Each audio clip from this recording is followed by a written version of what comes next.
Hey everyone. So we've reached to that point where it's June already. We've already reached June, like, damn.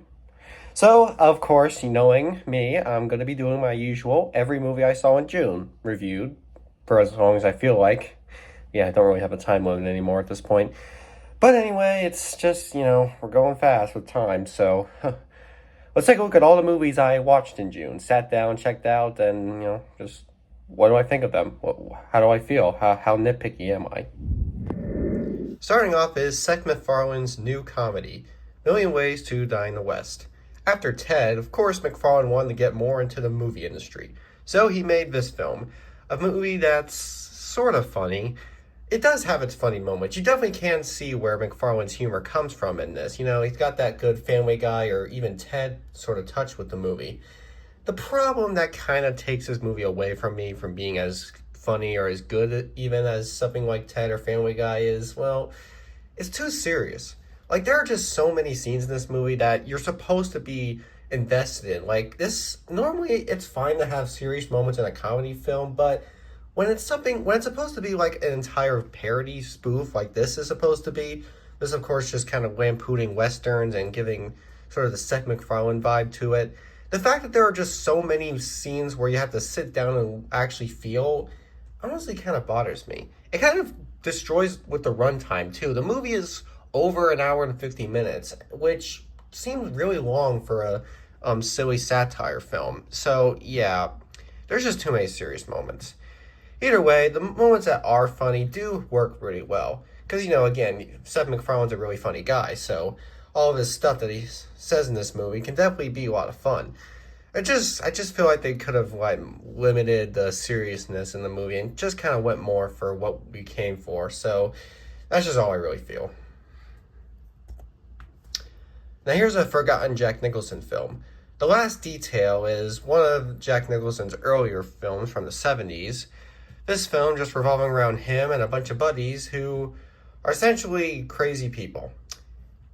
Yeah, I said this movie was forgettable. Honestly, those are just one of those movies where I sit down and watch, and the next day I have to just remind myself, what do I remember from that movie? All I can remember is Jack Nicholson hanging with a bunch of dudes, and they all seem to live such a crazy life. They're part of the Navy, and they essentially seem to bond a lot with each other. That's sort of what the movie goes for. It kind of shows the bondage that people in the Navy can have. And there are a lot of movies that can do that. So obviously Last Detail is not one of those unique films, but it is still work for what it is. I mean, Jack Nicholson does always give a great performance. You can definitely give him credit for how he works in this film. So even if it is mildly forgettable, it's still a good performance by Jack, and it's still worthy of watching. Sorry.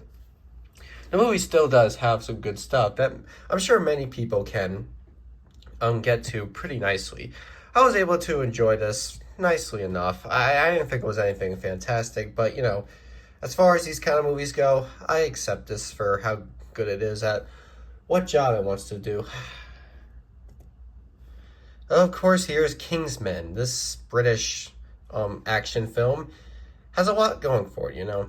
Kingsman is essentially a British action comedy film revolving around a bunch of new spy agents teaming up with old spy agents and going on a crazy mission. We got some young folks as well as some old folks. This is honestly kind of similar to the movie Red, in my opinion. Only, of course, there's a lot of differences in terms of where the story's going. It mostly revolves around Colin Firth being a new spy in training. He pretty much just sees how crazy these people are, and yeah, the whole movie just revolves around them doing crazy, violent stuff. That's really the best way to describe this movie, crazy, violent stuff. And I love violence in movies. It's just, it's all sorts of craziness in this. Sometimes the violence is too silly to actually look at and be scared of. Other times, you got these characters who are essentially just playing the usual bratty mouth, sassy tone that we usually see with them. Like Samuel L. Jackson, he's as simple as he is. Or even Michael Caine, he's Michael Caine. That's pretty much the case here. Every actor in this movie pretty much plays the person that they always do. They're like doing the exact thing we know them for. And that's not a complaint. I'm not criticizing them for that. Because it's fun to see all these different styles of actors interact in this one film. Will I be watching the sequels? Maybe. I guess it depends on if I really think that there's something that these sequels can offer that will work just as well as this movie did. Now here's something coming from the Coen brothers. Burn After Reading, involving around a bunch of people who are essentially dealing with all sorts of stuff. The whole movie pretty much reflects on all sorts of situations, that of thief, greed, stealing, and pretty much just every situation that you would expect from a Coen Brothers movie. This is pretty much what this movie is. It's pretty much reminding you constantly, yet you're watching something made by the Coen Brothers. And pretty much that's pretty much how all their movies are. And they don't suck. They're really good at working well with a new distinct style. With this movie kind of focusing on different people and sort of how they interact with each other and where each of their situations connect. Like how one person's problem will connect with another person's problem. Really, again, that's mostly what I can get out of this movie. Burn After Reading is essentially just a bunch of side plots and how they all connect with each other at the end of the day. And it does work fine with that too. I will admit, the Coen brothers are a tad overrated in my opinion. Like, I've seen some of the greatest films like Fargo or No Country for Old Men. I mostly found them to be fine, well, nicely done movies. I never really considered any of them to be amazing, spectacular. I just because I just didn't think that they had enough to really give me that hype. But they're still worth watching, and there's definitely going to be lots of people who will see these movies as great, well put together stuff. So if you're someone who loves the way Coen Brothers make their movies, then yeah, Burn After Reading should definitely be a good one to check out. And now here's someone from a director I can definitely look more into, Wes Anderson. I'm really trying to go for a Wes Anderson marathon. I want to check out as many Anderson movies as I can, but so far there's still a lot I gotta watch. So I'm going slowly. The Royal Tenenbaums is pretty much kind of a similar idea, where we got a bunch of side plots and we mostly just see how each of them connect. We got Family Matters involving Ben Stiller, Gene Hackman. We got some advertising issues with Owen Wilson. We got a bunch of fun little situations from the other people in this movie. It's just one of those kind of Wes Anderson films that you mostly remember for having a distinct way of film. Like, you see the movie and you see how it's shot, how everything looks, and even just how the story is. That's kind of stuff you can tell from who directed it. So, Wes Anderson is good at that. He's good at distincting himself. And the Royal Tenenbaums definitely has some fun stuff to it. Like, each person in this movie can really get you hooked, because even though you would expect someone like Ben Stiller or Owen Wilson in a comedy film, this is one of those movies that puts them in something where you can actually be taking them more seriously. Like, instead of seeing Ben Stiller as a Zoolander or any of his other silly stuff, this time he actually has a serious thing going for him. Or even Bill Murray. This is one of Bill Murray's more serious films. That's pretty much how he works with Wes Anderson. Whenever he's in an Anderson movie, he's someone you do need to take more seriously than usual. Like, instead of being all that crazy, sassy dude from Ghostbusters or Groundhog Day, in these movies, he's a man you gotta listen to. So yeah, that's what to get from this movie. All these actors got stuff to do, and the whole movie pretty much plays out as much as it can. And, that's always a fun time.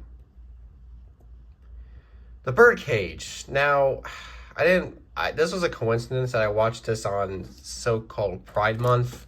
I actually didn't mean to do that. But anyway, Nathan Lane and Robin Williams play a gay couple, and the whole movie revolves around them having to disguise themselves as a happy married husband and wife so that their son can work its way into his engagement and get the blessing from the parents. That's pretty much what the whole comedy is. It's a comedy involving around two guys trying to straighten up, be more straight, more kind of impress the parents, not tell them that they're gay and they are very flamboyant. Because Nathan Lane is very flamboyant in this movie. Robin Williams, he plays it off more as the can't tell until he tells you kind of gay. The kind of gay where he still acts like a man, but when he tells you or when you see him in private, then you know he's gay. Nathan Lane practically just plays the gay man pretty well in this movie. Now, I don't want to say gay too much, because this movie is fine working well. It's comedically funny, and if you are queer, you should like this movie too. It does have a lot of funny moments for everybody. And there is a nice little story going around. It's a simple comedic setup, but definitely some nice little payoff too. So even though it's kind of hard to take this seriously with the way Nathan Lane or even Robin Williams act, you definitely will still enjoy it. It should still be a good laugh, and maybe even to some people, a good film overall. Now, this is a movie I honestly have a bad, controversial opinion on. Looper, by many people, is a pretty interesting film. Many cite it as a Christopher Nolan type film. This wasn't made by Nolan. It was made by the Rian Johnson dude. You know, Knives Out, good, or Last Jedi. He made Knives Out. That was good. Looper, I don't know what to say, man. My biggest problem with Looper, I think, is because I get what it's trying to do, and I get how it does it, and that's fine. But I just don't like the way it's set up. The whole movie's supposed to be kind of focusing on time travel, sort of who's from the past, who's from the future, and this one guy should trust. The whole movie pretty much goes for that sort of route. It's sort of, again, like something Christopher Nolan would make. And usually you would think I'm nitpicky for saying this doesn't work, but Nolan's films do. Well, with Nolan's films, at least the story is more conducive. At least what you do know, you can follow with the rest of the story fine. Like something like Inception, like even though it's kind of confusing how to know which is a dream and which isn't, that at least you know that's what it is. With Looper, the whole movie, you're just confused, like with no real explanation that can keep me good enough. I honestly didn't think most performances were that great either. I honestly don't think Joseph Gordon-Levitt is really action movie potential. He's not really made out to be in action movies. Maybe like as a side character, like he was in Inception, but as the main lead, it just didn't work for me. And the whole movie just didn't have that sort of style I can get to. Like they showed us how these people travel to different time periods, and it just was so stupid. I don't know, maybe I'm just looking at this movie the wrong way, but Looper did not suit my need. I was not interested in how this movie played out. I just wanted to see if they're actually going to do something that I'll be amused by, but no. I just was left kind of like, could have maybe done things a little bit more. Could have maybe been a little less Christopher Nolan type and kind of focused more on being a story that is easier and more to me to understand, if that makes sense. Probably doesn't. Oh, Kevin Costner. This is an actor I definitely do enjoy watching when I see him and stuff. Like, of course, Field of Dreams is probably my favorite movie of his, but now we have Dances with Wolves. Now, I've heard a lot of people say that this is one of those films that Avatar took the basis of. So before I talk about how I think of this movie, let me talk about why I think Avatar shouldn't be cited as a ripoff of Dances with Wolves or any of those other movies. Because even though, yes, they do have a similar structure, there's a lot of new stuff to Avatar that Dances with Wolves didn't have.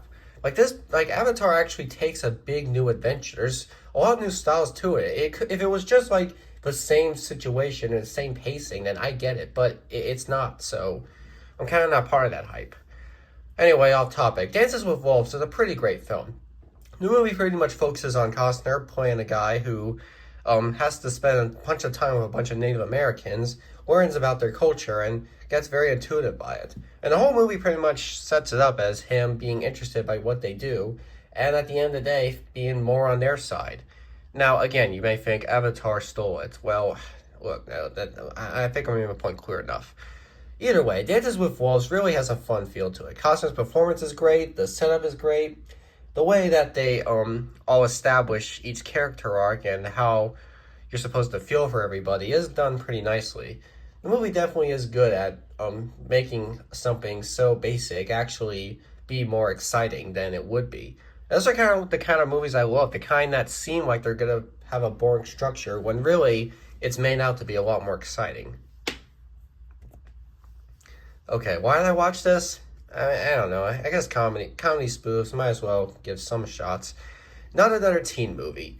Now, I'll give this movie credit for doing a good job with what it wanted to do. It wanted to be a spoof on some teen comedy flicks from the 80s and 90s. And we do get some nice little references that do work fine.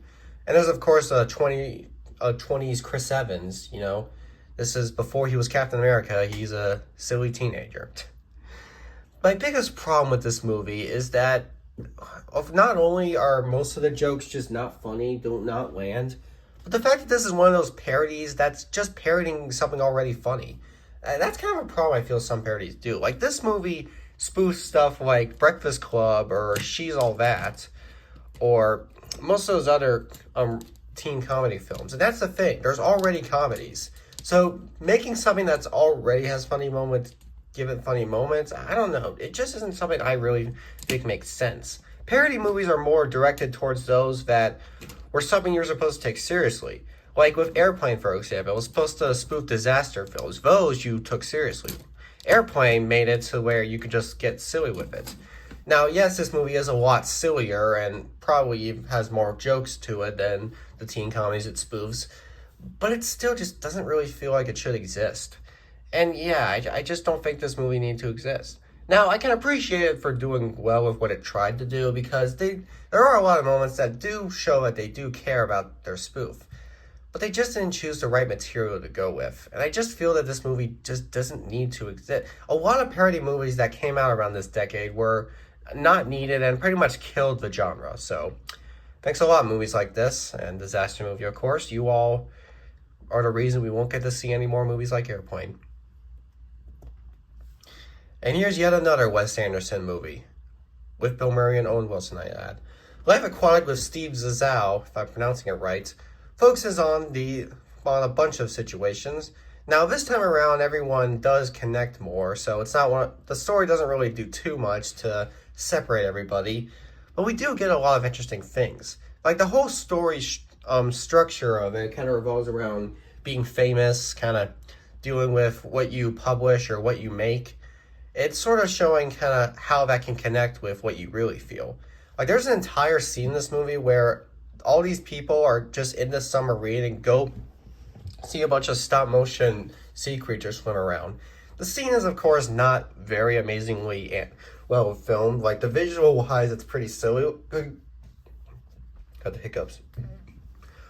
But that's the point. That's kind of what makes it fun. You know, seeing how obviously fake it is kind of shows you that that's kind of what the intent is.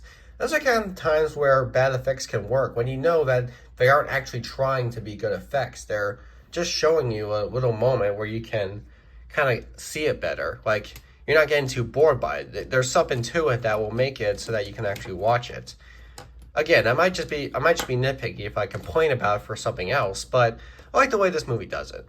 Steve Zissou, I hope I'm pronouncing it right, is a nice little movie, about kind of at the same level as Royal Tenenbaums, where you pretty much, there's a lot of characters, there's a crazy adventure, weird filming. That's Wes Anderson. That's what he does. Now, The Producers, I'm aware, was from the 60s and was made by the comedically talented Mel Brooks. I just wasn't able to find that movie in time. I could only find this remake, which is actually more based on the musical remake that came out around the early 2000s, which happened to star Nathan Lane and Matthew Broderick, who show up for this movie. So it's one of those, not remakes, but they're adaptations of a remake.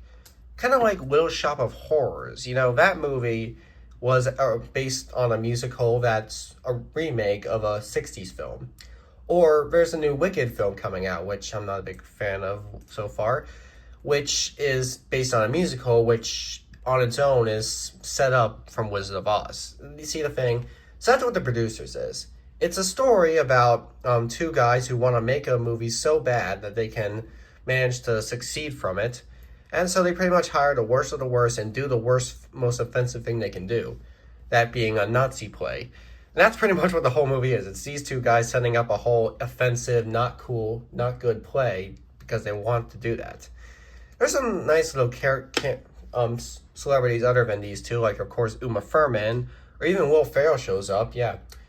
And for those thinking I'm going against Mel Brooks, keep in mind, he did write this movie, so I'm not going totally off of him. I mean, even though I haven't seen the original yet, it's not my fault. I just couldn't find it. I can only find this one. I wanted to check out, see what it was going for. So, yeah. The movie, it's fine, I guess. I guess my biggest issue was, some of the song numbers weren't great, and they did kind of copy somewhat, because I did see little clips of Producers I knew this movie took from. But it's still a decent film. It definitely works fine as an adaptation of its musical. And, you know, I feel like if you're just adapting from a musical that exists and aren't really caring too much about being a remake or even coming from the same sort of settings, then I think that's fine. I think Producers falls under that category of sort of remakes that aren't necessarily remakes and they still do work fine. So, of course, I blabbermouth with every my review. Every time I talk about a movie, I just say it was good, it had this, it had that, it had something that it didn't have. I'm just kind of making shit up. And you are going to get upset because I'm saying the thing wrong. I'm saying the wrong story. I'm trying. I don't really do scripts, people.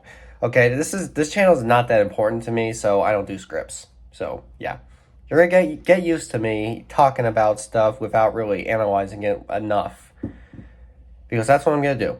I'm proud of doing it. If you all hate it, I'm sorry. I just feel that the way I speak about movies is good enough for this channel. I'm not really looking to succeed or become a big career with this channel. I just want to share how I feel about things.